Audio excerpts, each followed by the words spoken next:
Hold on tight for the next hour. You're entering into a place, a zone called the alternative to the alternative media. It's a place, a special place where even truth seekers fear to tread. All right, people, let's move like we've got a purpose. Affirmative. Okay, glad you're back on the Investigative Journal for another week. Yeah, we made it through a week last week. It's November 6th. We just changed the clock, so I know it's a lot darker now where you're listening. But anyway, many people commented on, well, first of all, this is the Investigative Journal, and go to my website at greganthonysjournal.wordpress.com. Get shows going back well over 12 years, my how time flies, regarding what I call the Vatican-led New World Order. And before I get to the story today, that I'll tell you, I am going to love reading this to you. And if you've ever thought about joining the Jesuits, you got to listen to this article.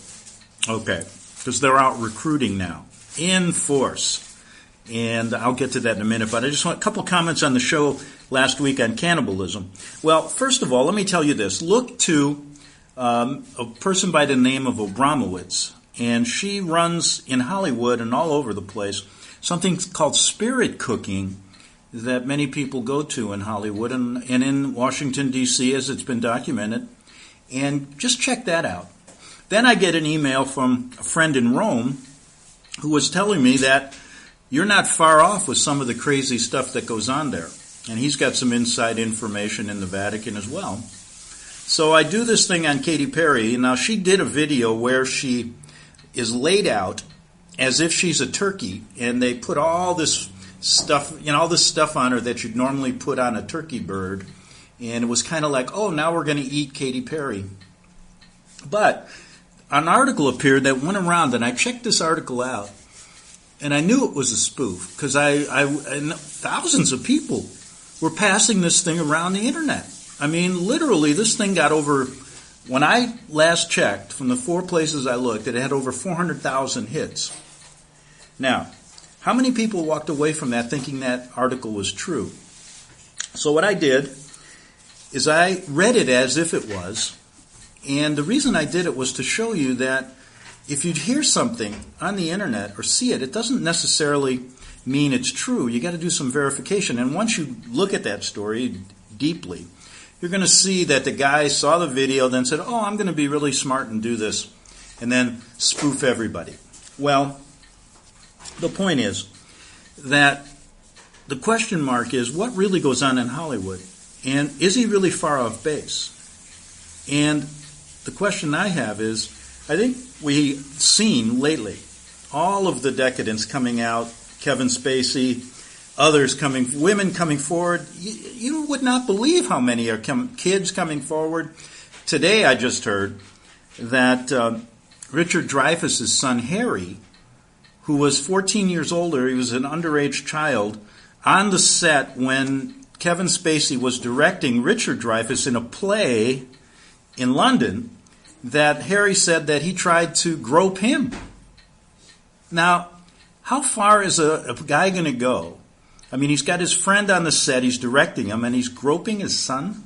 So what else do you think goes on in Hollywood? So maybe that story wasn't true, but I'll tell you something. You do not want to get involved with these people. And there's many of them in Washington, in Hollywood, all over the world, involved in what I call plain out occultism and Satanism.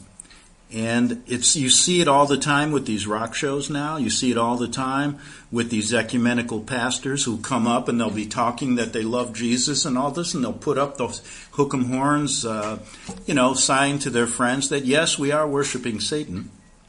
And that leads me into my show today. Now, this one is interesting because I've spoofed a lot of times and said, man, I know so much about the Jesuits that maybe I should join. I know more about them than many of their members know. And wouldn't they want me to come in with open arms saying, boy, Greg, you've researched us. You don't talk very nice about us. But, boy, you might be able to help us. But did you know? Now listen to this. I get their magazine. They have a magazine called AmericaMagazine.org. So, of course, I have them send me their articles because I want to know what they're doing. And I get one on Friday, or is it Saturday, and I go, God, I got to do a show on this.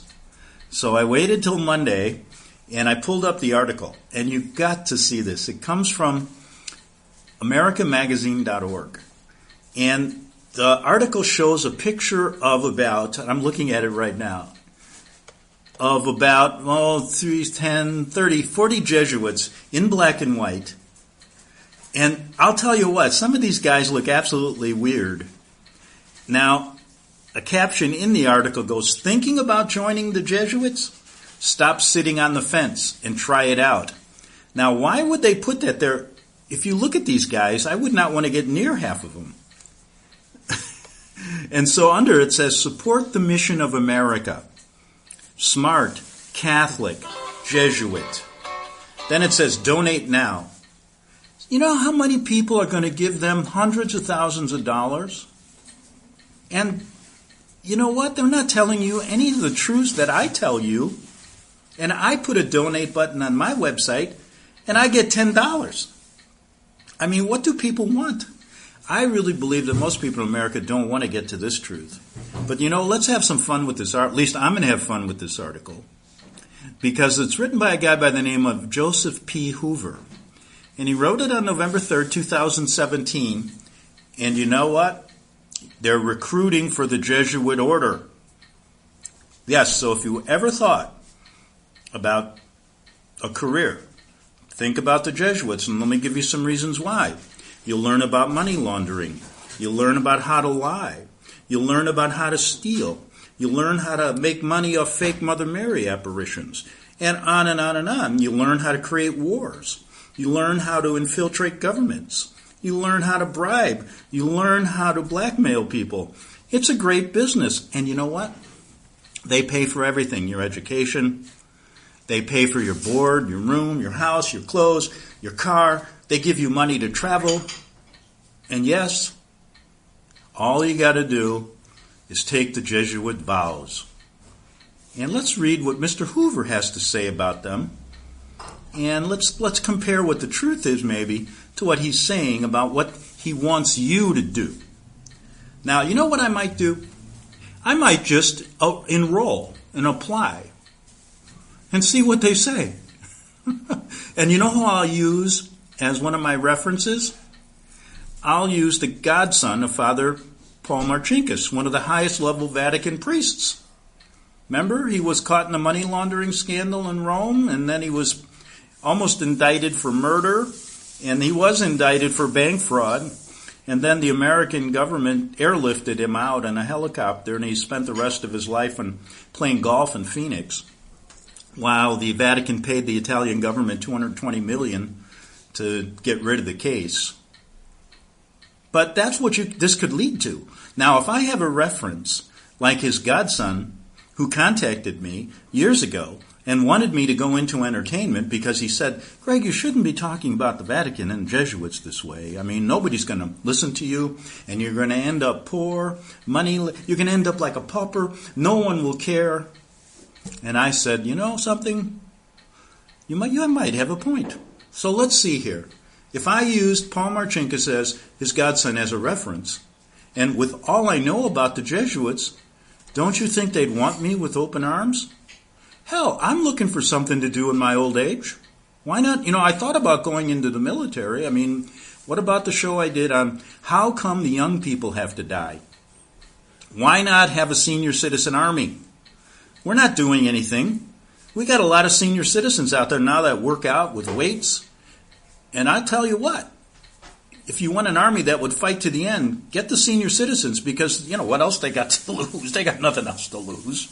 I mean, what's the difference if they die tomorrow or in 5 years? You know, you live with you can hardly get out of bed some days. So maybe it'd be better to sleep in a bunker. But who knows? But let's get Mr. Hoover's story. There are men out there, he says, who have been thinking for years about joining our religious order, the Jesuits, but cannot make up their minds. Now, how does he know there's men that have been thinking about it for years? What is it? Earnest young men, he says. Spiritual charmers. Oh, what do you mean? These guys, the spiritual, what do they have, like snake charmers? They work with snakes? I don't know if this guy's joyful contrarians. What the hell is a joyful contrarian? Somebody that's happy about being contrary to everything? I don't know. Now he says, with epic beards or closets of DRIFIT, dry fit, circling and circling the parameter of the society, but refusing to apply. I mean, that's one of the worst first paragraphs I've ever read in my life. And if anybody looked at that picture in that first paragraph, why would you want to... Listen to this guy. Even when the writing is on the wall, when if it is clear to these men that they would be admitted, or at least would have a fair shot, they cannot pull the trigger. Well, you better believe it. If you join the Jesuits, you'll be able to pull the trigger on somebody. You'll be able to take out that knife too. You know, that poison dagger. You'll be able to do that too, because part of your work, if you work to the top of the Jesuit order, will be to poison people and kill them. So, I mean, yes, you'll learn how to pull that trigger. So, if you've ever thought about that, about getting away with murder, and then going to your local priest, Jesuit priest, and then confessing your sins and being absolved from murder, this is the place for you. So, if such men, back to Mr. Hoover, if such men ever asked my advice, I would say, apply. Now, you know what I would say? Run. Get away from them. Get out of the beast. But he says, apply. He says, do this thing. If the Jesuits say yes, join up. You know what? I may just do it for the hell of it. I just want to see if they'd say yes. And I bet you they wouldn't. Because they'd look into my background and they go, oh my God, he knows really the truth about us. We can't have that. He hasn't even got to the fourth vow yet. My argument to them would be this. Listen, my friends, I have a legal degree. That would be racism. That would be not allowing me the opportunity of my life, and you're telling me just because I know too much about you, I can't get in? I would think that you would allow me to go get to the fourth vow right away without even having to go through 1 or 2 or 3 with all I know. That would save you a lot of money. Think about it. You don't have to school me for 2 or 3 years. You just take me right there, put me in front of that coffin, make me vow I'll kill anybody for the Pope. I'll do it right now, and I'm in. That saves you a lot of money, right? But he says there's nothing to be afraid of. Dive in. Oh, God. You know something? To be honest with you, I'd run for the hills. There's everything to be afraid of. These guys at the top levels, folks, they are basic. Let me just say it the way it is. They're assassins for the Pope and for the puppets that work for the Pope, like all of the Congress of the America in Russia, if they have a Congress or whatever they do there. The Chinese people, let's go over to Israel, the same thing. So, Mr. Hoover says, you have been eating free pizza at the come and see weekends long enough. I guess what he means is he has these come and see weekends where they test out the Jesuits and they give them free pizza. And that's a little cheap. You know, no wonder they don't join. These guys are billionaires and they're passing out, $7 Papa John pizzas. Give them a nice steak dinner, for God's sake. Maybe they'll join. You've been brandished for years.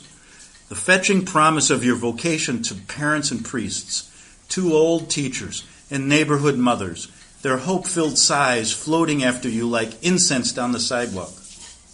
Oh, give me a break. Did you listen to this? Now listen, I'm going to go back to when I was in high school. Okay. Now, I was at Notre Dame High School, and we were taught by the Holy Cross Fathers, okay? The same priests that teach at Notre Dame University. We were the high school, and then there's the university, and the Holy Cross Fathers were there. And down the road was Loyola University, which was Jesuit teachers, and a Jesuit school. Loyola being Ignatius Loyola, the founder of the Jesuits in 1546 or 64 or whatever. And the talk was, boy, you guys are lucky to be at Notre Dame. The Holy Cross Fathers are really nice. The Jesuits, they can be so mean. And, and I'm going, oh, they're disciplinarians. Yes, they want you to do this. I go, well, come on over to Notre Dame, But anyway, my parents never had these hope-filled sighs that I never became a Jesuit or a Holy Cross priest. And I think most of the kids that I knew never in their wildest dreams wanted to be a priest. 4 years of high school without having girls around. Can you imagine living a life like that? No wonder these guys are sick, I was going to go to Notre Dame University. Well, I was thinking about going. And then I said, at the time, it was still an old boys' school. Now it's co-ed. I said, no way. I am going to a school where there are actually women in the same classroom. I'm tired of just looking at boys, If you know what I mean. The only time you get, when you go to an all-boys school, you go to these sock hops.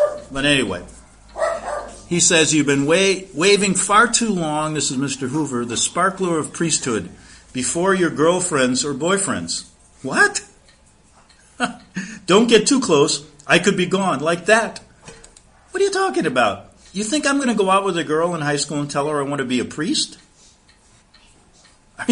That's not going to get me to first base, let alone get me a home run. Come on. These guys, this is a faint cry. Is everybody catching on who they are and they don't want to join? And here's what he goes on to say. Let me check the time here, as I'm having far too much fun with this show. He says, your call is quiet, solemn coda to evenings of seduction. What kind of seduction is he talking about? By the way, I'm not just a scruffy, heartfelt mountain goats fan. I also might want to be a Jesuit. Been feeling the call to serve Christ full out? But I don't know, whatever. You want to get out of here? I just have to be up early for benediction at St. Augustina.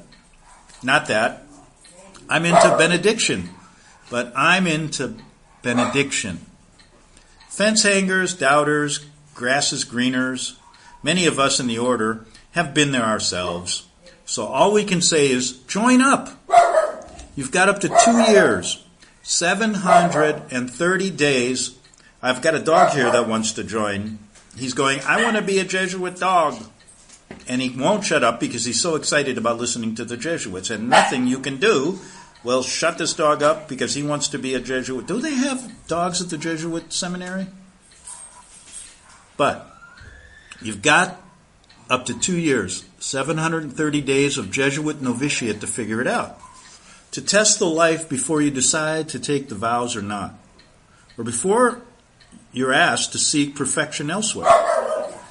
You have 24 months of classes, pilgrimages, retreats. Oh, this sounds like fun, doesn't it? 24 months of pilgrimages with these queers. Most of them. Retreats. Now I'm going to get all these calls now. It's not, you can't use that word anymore. Well, I'm using it. Pilgrimages, retreats, immersions. What's an immersion? What, are you going to jump in the lake naked with these guys? And soul-crushing rides in Jesuit minivans. Oh, that sounds like really a lot of fun. To sit in a minivan with all these Jesuits. This is what I wanted to do. With 6 grown men to get ice cream on the Feast of the Virgin Martyrs. I don't know what this guy's talking about. If the life is right for you, it is right for you. Yeah, I'm just the kind of guy that likes to sit in a minivan with 7 Jesuit priests, or 6, eating ice cream on the Feast of the Virgin Martyrs. Just my idea of a good weekend. Lord, have mercy on my soul for even reading this story, but I think you got to know what these guys are up to. So this is a magazine, folks. I get it I get it online just to see what they're doing, and there's so many other really good Jesuit deceptions here. So they want all these people to join, and they don't want to tell them the truth about who they really are. And that's why you should come to my show. because you're going to get a little bit of truth about what they do in the background. And you know what? We got hundreds of years of history to prove it. And I'll give you a few names. Samuel Morse, who invented the Morse code, very strong patriot in the 1800s. Many, many other men, Lincoln and others, came out strongly against these people because of what they're really all about. Now, he says you have 24 months of classes, like I said. And if the life is right for you, it is right for you. If it is not, you leave. No harm, no foul? I don't believe that. That is what novitiates, well, they probably can. You can probably leave. But they will try everything to keep their hooks into you. Don't worry about it. And don't learn too much, too early, guys, if you do join. The society pretty much admits only men who see themselves as sticking with it, who they believe will actually take vows. But nothing is certain for even the most certain. The Jesuits do not recruit. Well, what the hell is this? What do you mean they don't recruit? You bet they recruit.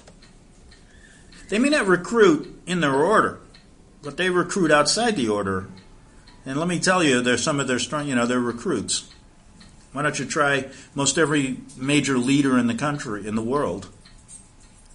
And what's their goal? Control for Rome and the Pope. It's nothing more than the Roman Empire all over again. Now, trying to convince someone who they are and what life they should lead is a hopeless task for all concerned. I'm just naming the reality for you. And the reality is that you want to try on for size this particular outfit. But you're afraid. I'm not trying on that black robe. I'll tell you that right now. You look funny in it. Why do you have to wear black robes, black shoes, black pants? Everything's black. Put a little color in your life. That should tell you what. That's because they're on the dark side. But you are afraid. I would be. He's saying this. You're afraid to join. You bet I would be. And you are unable to dive deep and pluck the fear out of the seabed. Teach this guy to write a little bit too. Don't be afraid. Make a decision and make the more interesting one. What time we got? We got a minute and a half before we take a break. You know what? I'm going to leave it there. We're going to come back, finish this article. It's hilarious, isn't it? He says, we don't recruit. What is this article? He says, make a decision and make the more interesting one. Now, what would be the interesting decision here? The interesting one would be, the best one would be to get the hell out of there before you get involved. Now, if you want to take the easy way out, not learn the truth, and just go in there and have them pay for everything. In fact, I had a friend the other day, we were laughing about it. He's a young kid, and smart young kid. And we were talking about, he knew about the Jesuits. It's interesting. And he was saying, it might not be a bad deal. Well, he's echoing what I said in the beginning of the show. They pay for everything. They do everything. Learn how to do all these deceptions, and you never have to worry about going to jail. What the hell?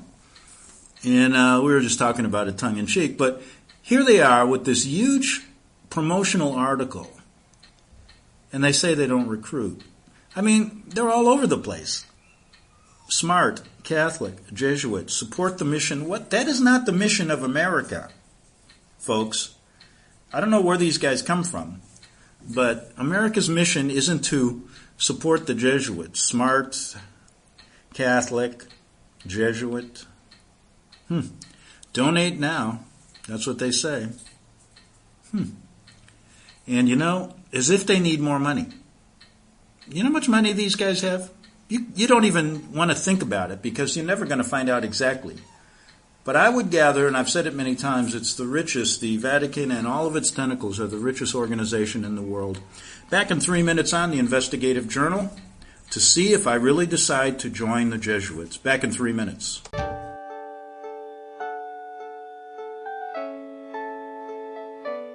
The program you are listening to is 100% sponsored by you, the listener, on this First Amendment Rights Media channel. You will notice that there are few commercials on this radio network. There's a good reason for that. Corporate advertising dollars come with strings that limit program content. So without your help, these programs cannot continue on internet. or our several affiliates.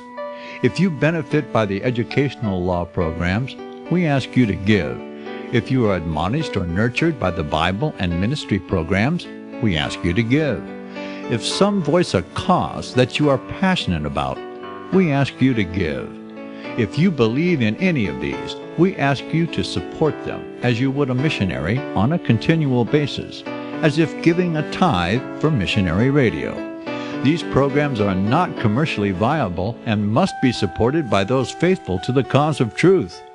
Look for the button to sponsor your favorite programs at our listen and schedule pages on the internet. Then, when you subscribe, we will send you the last quarterly MP3 CD of that program immediately, and continue to do so with each new quarter. We will also give you unlimited archive access to all of our programs. We're asking you to give much less than a tithe, so that you may also send support directly to a particular program host, cause, and anywhere else the Spirit may lead you. Do all to the glory of our God and Creator, for His holy nation, the only kingdom that will last forever. Thank you for listening.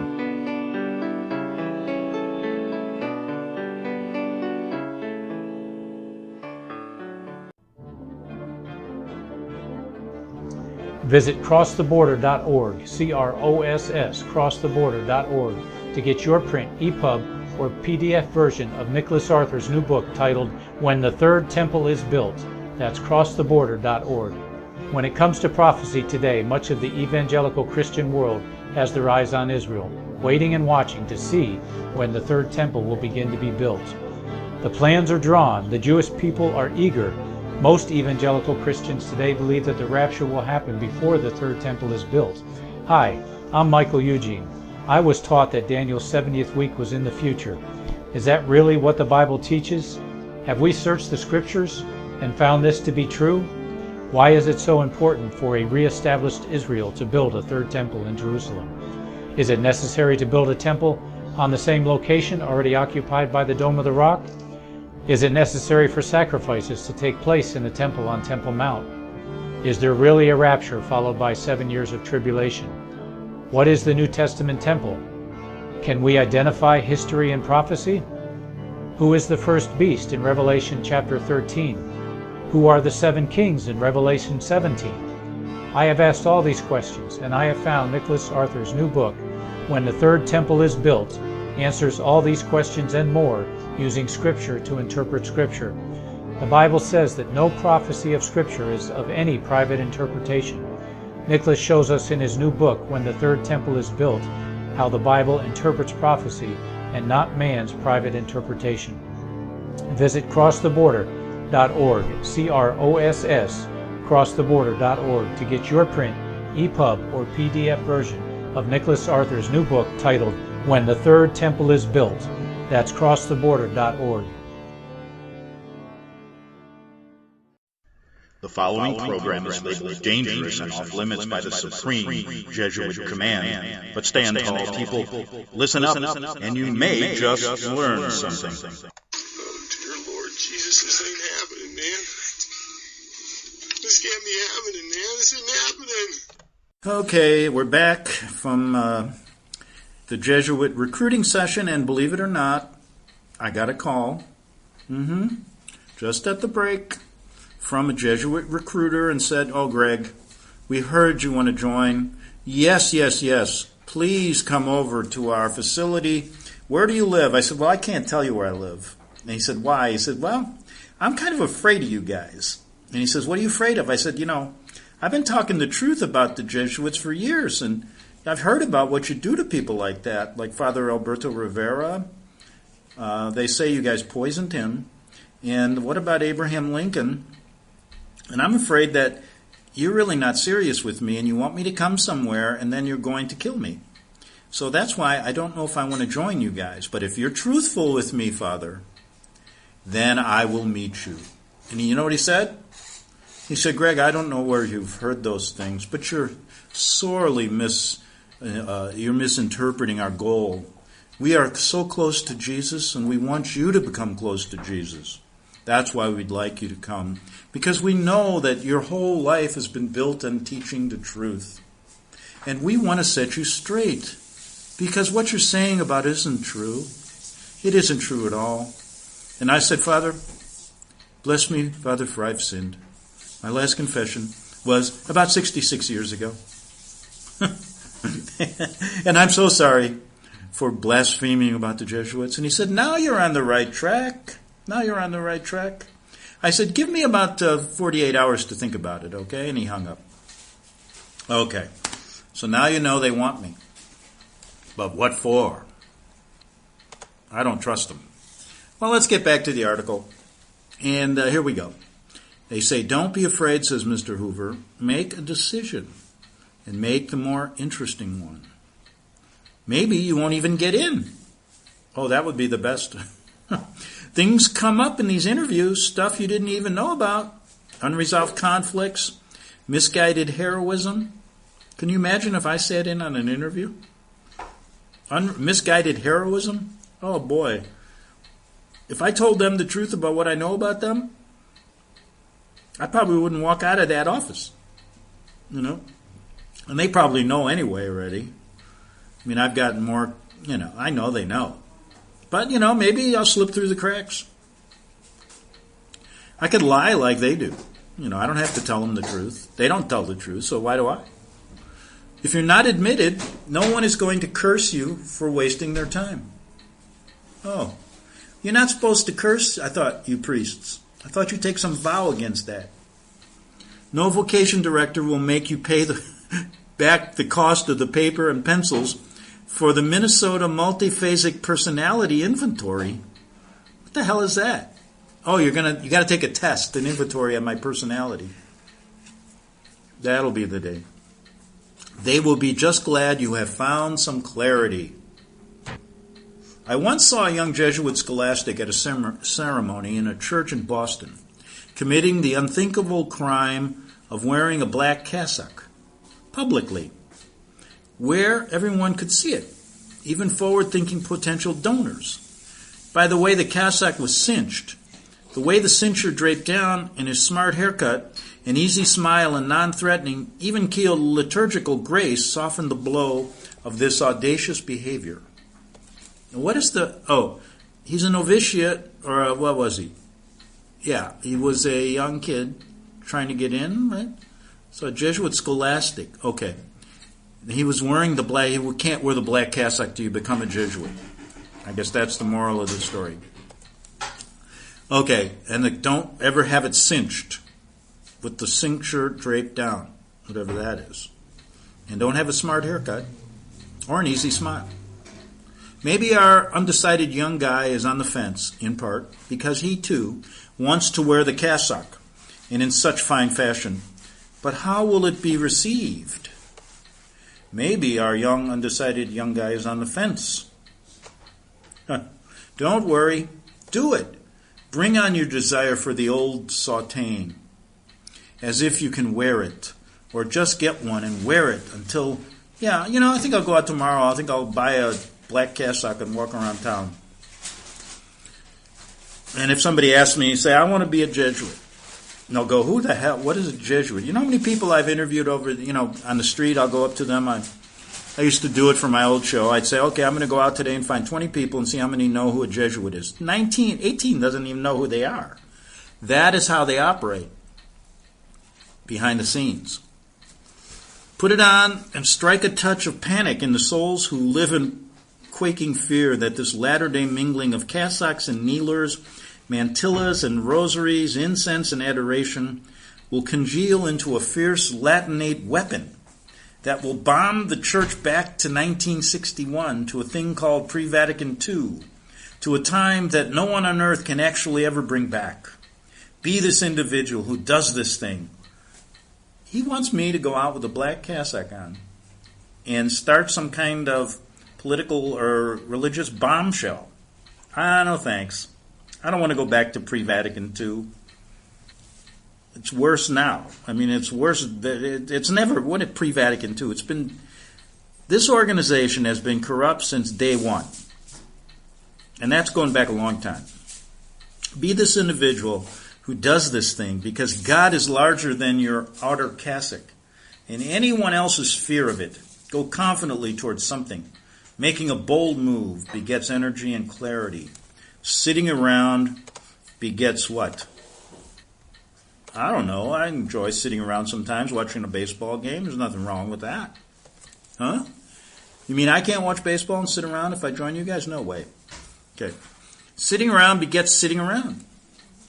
I'm sitting right now, and I'm not begetting sitting. I'm sitting. I'm sitting around, and I'm talking. Because I can sit and talk at the same time. Did anybody ever figure that out?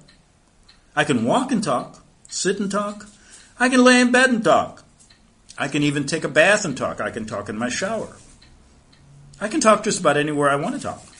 So I'm not begetting sitting around, standing in around, or anything. Maybe you have an issue with the church. Well, now that you mentioned it. Okay, folks, sit back. Got 20 hours? Yeah, I have a few issues. And it is keeping you from diving in. Yes, it is. It is keeping me, and there's a bunch of other people too, who do not want to dive into the cesspool. Yes, dive into the beast. No thanks. We all have issues with the church, don't we? Well, what's your issue, Mr. Hoover? We have some hang-up somewhere, he says, in what the church does and what it fails to do. So what is the acreage of your stance? Let's just say it's larger than any ocean. It's bigger than any mountain. It's wider than any sea. It stretches far more than the universe, if there is a universe. What is the square footage of that issue? You know, I can't really put it into feet. I put it into hundreds of thousands of miles of issues. That keeps you from throwing yourself into this life. 1, you can't get married. You can't have girlfriends. That's a big one for me. At least it was when I was younger. But anyway, maybe your issue is something having to do with dogmas, scandals, bodies, wombs, genders, marriages, bishops, orientations, the wombless bishop's body oriented beneath a cassock. This guy's scaring me already. Declaring brave or charmless exhortations of synod. And what's a synod? I don't know, Mr. Hoover, tell me. You know, this guy, listen to this. Do you have issues with dogmas? Yes. Yes, I have issues. Scandals, yes, I know about so many of your scandals. I was there in Rome during one of the big ones in the 80s. I saw it. I saw bodies too, a lot of dead bodies. Wombs. I don't know what you're talking about there. Genders, marriages, bishops, orientations, the wombless bishop's body. This guy's, I'm telling you, as legitimate as the church complaints may be, for you such issues are not about the issues. Now this is typical Jesuit talk. They go around, and they come back with this stupid statement. As legitimate as these complaints may be, for you such issues are not about the issues. Well, what is it about? It's about the issues. In your life, they function not primarily as matters of justice, but as makeshift screens to keep you from joining this least society. You know, now I know what they're, I've told you many years how these guys work. They know how to shift things and move things and rearrange their, it's called Jesuitism. That's what they teach you. They teach you how to put up makeshift screens and turn what's wrong into what's right. And that's, exactly what those two statements said. Is the geography of a nattering church issue large enough to swallow up your heart? Yeah. You might take my heart. Because I told you a long time ago, folks, what's the real goal of the Vatican-led New World Order Jesuits? It's to take over your mind, body, and soul, everything. All at once. And not only here, but in the afterlife. They're not content with just here. They want it afterwards, too. And they make money off that by having these masses. Your relative is in limbo. There is no such thing. Yeah. Limbo was a creation so that they could make money off the dead. Very simple. And they tell you, well, we don't think your relative is in heaven now, so we're going to have a mass, and it's going to cost you $500 so that we can get him over the hump into heaven. Now, people believe that. Then they go light the candles, and goes on and on. I know this is generally not okay to do. Writing a whole article about joining the priesthood or becoming a brother. Then why are you doing it? As I did. It may be, in fact, the most appropriate new article on our site right now. So he says he shouldn't do it, but now it's the most appropriate. A Jesuit in a Jesuit magazine encouraging young men to join the Jesuits. Forgive me on this. We are doing our best. Our editor sings cabaret and loves the Red Sox. We are a broken people. What the heck is he talking about? I find this to be very fun. This is fun for me. It gets me through a show. I'm having an enjoyable evening doing it. But when you really look at the seriousness of this, please, I don't know how many people will join because of this article. And I don't even know why he wrote it. But we'll see. This essay may simply be a wrong thing because anytime you talk about religious vocations, you should talk about every vocation. Here's what he's doing. He's using this old, reverse psychology philosophy. Okay? We've heard of that, haven't we? To say the Jesuits are worthy is to say other things are not. If you invite a man to be a priest, you should immediately invite everyone else to be anything else they ever could be. In some climate zones of the American church, it is wrong even to raise up in any fashion the call to the priesthood. Encouraging vocations to a group reserved for men is to be tacitly boycotted by some. It is best to ignore the priesthood, and maybe it'll go away. I hope so. This is one line of thinking anyway. And this guy goes on. This guy's given me enough time. I can do a whole show on this article. I only got, about 11 minutes to go? I'll talk a little slower. Maybe some men, he says, have forgotten what started them considering the vocation in the first place. Namely, a Jesuit who sold him on the life just by being himself. The theologian Karl Rahner once wrote about these kinds of men. I can think of a few myself. One priest for decades with loving militancy taught high school Latin with wearing a thin blue polyester lab coat over black clerics. His perfect brown and wavy hairpiece extracting. As far as I knew, not 1 ounce of the respect his scores of students had for him. Another drives madly like Steve McQueen through the hills of northeast India, starting microcredit lending groups for indigenous women. He's maybe the coolest guy you'll ever meet. He mystifies you when he says that lately he receives inspiration from tapes of Hour of Power with Robert Schuller. That should get you, Robert Schuller, and that he's not around anymore, but boy, he was one of the New World Order elites. I guess, didn't the Vatican buy his church, that huge $1 trillion cathedral? Yeah, they did, I believe. You wish it was someone else that moved him besides tapes of Hour of Power. But what do you really know about Robert Schuller anyway? I know enough. I don't want to know any more. Right before they shot him, who shot who? Wait. I got to read this. One Jesuit, before he was a Jesuit, prosecuted a cannibal. Okay. See? I told you.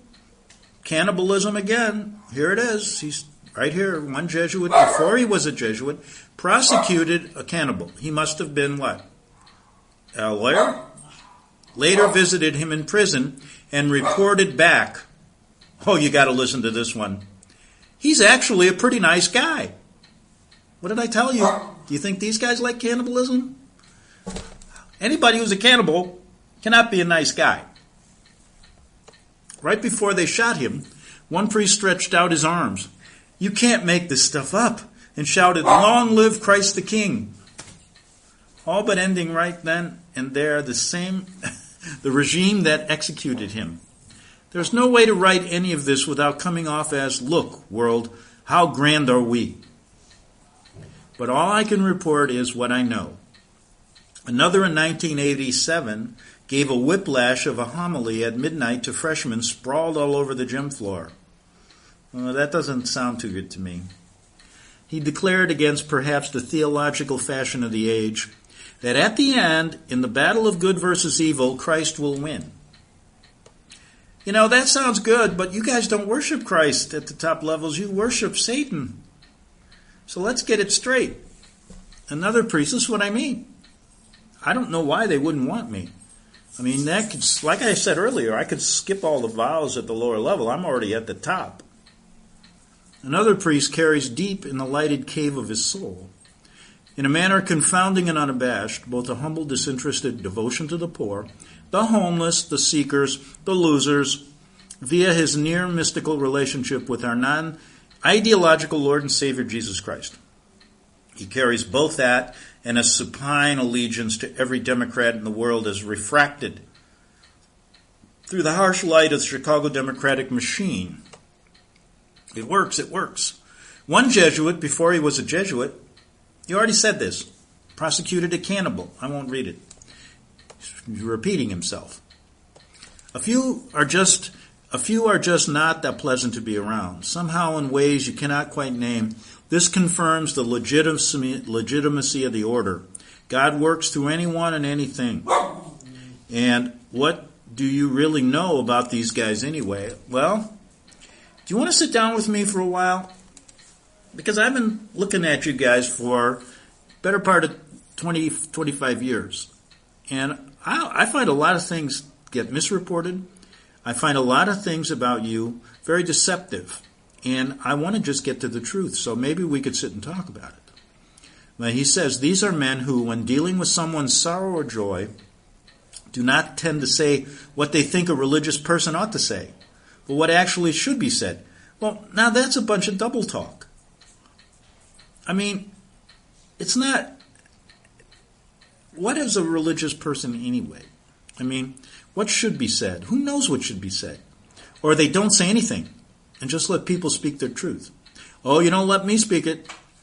No, you don't. And I know a lot of other people who want to speak the truth. It's 5 o'clock and it's already dark. I put that on there just to make sure that I knew what time it was when it got dark. I don't like when they change the time. Okay, that is what draws you here. No. What drew me here is so I could have fun with this article. That is what draws you here. And you doubts are blowing you into dust. Why? Is that you want to be a wrung-out pile of indecision. No one in the society asked me to write this. I just know it is a true thing. And true things ought to be said. Well, how come I can't get the truth out about you guys? Namely, that there are wavering hearts out there, casting the walls of this order, and that they do have the ability to stop and walk straight in. Maybe the current dogma is a little true, that if one group is exhorted, all should be exhorted, encouraging young men to shake off their fears and follow Christ in unrelenting fashion, at least for a little while. Maybe this could be said to anyone. Well, hopefully this is over. Yes, it is. And who is this guy? Mr. Brother Joe Hoover. Now, you see, a guy like this you're not going to even know is a Jesuit. He doesn't dress in black. Many are out there. And he's is America's, that's the magazine's, poetry editor and a playwright, actor, and teacher living in New York. Okay. But he's a Jesuit. So what I'm telling you is there's many of them. Remember I used to say there's one under every rock? Well, yeah, you'll find them everywhere. They're lawyers, doctors, dentists, scientists, astrologers, you name it. They're there. And you probably wonder, well, what's so bad about that? Well, when you get down to really what they're all about at the top levels, then it gets really interesting. You see, you can get carried away at the lower levels and you say, wow, they do a lot of good. But does a little bit of good merit, or does it overshadow the real evil things they do at the top level? No. They use certain organizations as a front. One happens to be the Catholic Church, and this idea that they worship Christ and they're Christian. They're not. I tell you many times, they're not Christian, and they do not worship Christ. And all of their ceremonies at the levels of the Mass and everything else show you that when you look with your eyes and you can actually see what you've been subjected to if you grew up as a Catholic, and what you have to get out of and how you have to change your belief system to even get to this point to talk the way I do.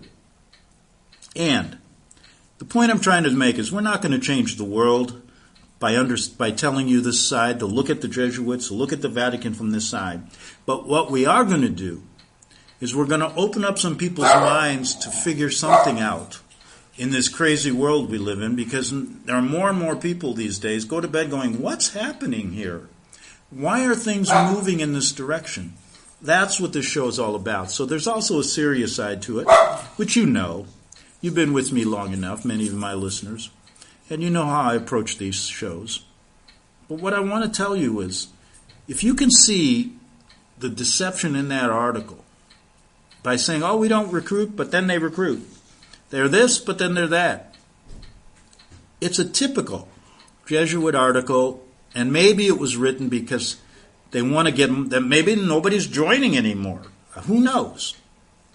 I have to look at the numbers, I guess, but then you can't believe what they say. So, who knows? But the only reason I think they wrote it is they want to get more people into their web of deceit. And they'll go to every level to do it. And if you can live with it, like I said, it's probably not a bad way to get a gig to do. You won't have to pay anything. And what happens, what they'll do, they'll ruin the economy, and the only place you got to go is either you're going to go into the military or you're going to become a priest. So, those are your options. And what happens to kids when they can't find a job? You know? It's terrible. The way, you see the homeless situation in America just skyrocketing. Years ago, you didn't see that. I mean, they got homeless cities now in Orange County. Yeah. I mean, it's amazing. And do you think that this isn't orchestrated? It is. So, anyway, I made it through another show. Can you believe it? I only got 15 seconds here, and I can use it to do one thing. If you can listen, if you can donate to these people, then there's no reason why you can't get a little bit of truth and go to my website at greganthonysjournal.wordpress.com and hit the donate button, because we're listener-sponsored. Need all the help we can get. I'm all out of time. See you tomorrow. Have a good evening. Goodbye on the Investigative Journal. The book of Revelation says, the spirit of prophecy is the testimony of Jesus Christ. This is at the very heart of FirstAmendmentRadio.com. In that spirit, we have created the Prophecy Reality News app for all of your mobile devices, streaming First Amendment Radio 24 hours a day, 7 days a week. Available for your Apple, Android device, and smartphone, absolutely free. Get the Prophecy Reality News app installed today so you can listen to First Amendment Radio wherever you are. The Prophecy. Since the beginning of time, kings have sought it, nations have fought for it. It has been traded, it has been borrowed, it has been purchased, it has been stolen. There's a reason for it. To secure the blessings of liberty to ourselves and to our posterity. Invest with the security of gold and silver.